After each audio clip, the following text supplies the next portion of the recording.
قد انفرجتم عن ابن أبي طالب انفراج المرأة عن قبلها، وإني لعلى بينة من ربي ومنهاج من نبيي، وإني لعلى الطريق الواضح ألقطه لقطا۔ تو تم فرزند ابو طالب سے اس بے شرمی کے ساتھ الگ ہو جاؤ گے جس طرح کوئی عورت برہنہ ہو جاتی ہے، لیکن بہرحال میں اپنے پروردگار کی طرف سے دلیل روشن رکھتا ہوں اور پیغمبر صلی اللہ علیہ وآلہ وسلم کے راستے پر چل رہا ہوں۔ میرا راستہ بالکل روشن ہے جسے میں باطل کے اندھیروں میں بھی ڈھونڈ لیتا ہوں۔ اصحاب رسول اکرم صلی اللہ علیہ وآلہ وسلم۔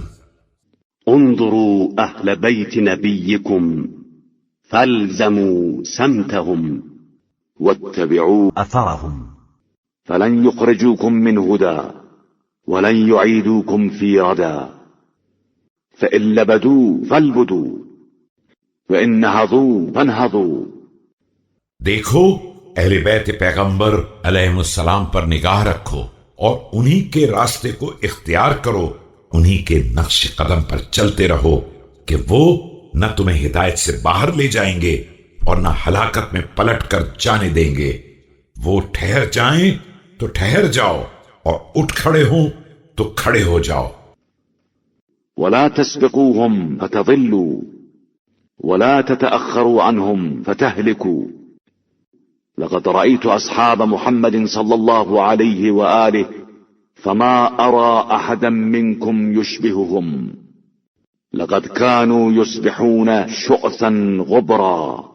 خبردار ان سے آگے نہ نکل جانا کہ گمراہ ہو جاؤ اور پیچھے بھی نہ رہ جانا کہ ہلاک ہو جاؤ۔ میں نے اصحاب پیغمبر صلی اللہ علیہ وآلہ وسلم کا دور بھی دیکھا ہے، مگر افسوس تم میں کا ایک بھی ان کے جیسا نہیں ہے۔ وہ صبح کے وقت اس طرح اٹھتے تھے کہ بال الجھے ہوئے، سر پر خاک پڑی ہوئی۔ وقد باتوا سجدا وقياما يراوحون بين جباههم وخدودهم ويقفون على مثل الجمر من ذكر معادهم كأن بين أعينهم ركب المعزى من طول سجودهم۔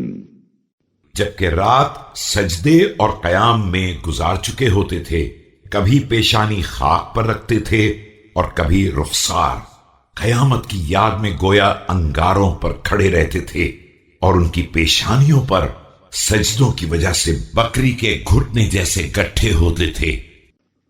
اذا ذکر اللہ حملت اعینهم حتى تبل جیوبهم ومادوا كما يميد الشجر يوم الريح العاصف خوفا من العقاب ورجاء للثواب۔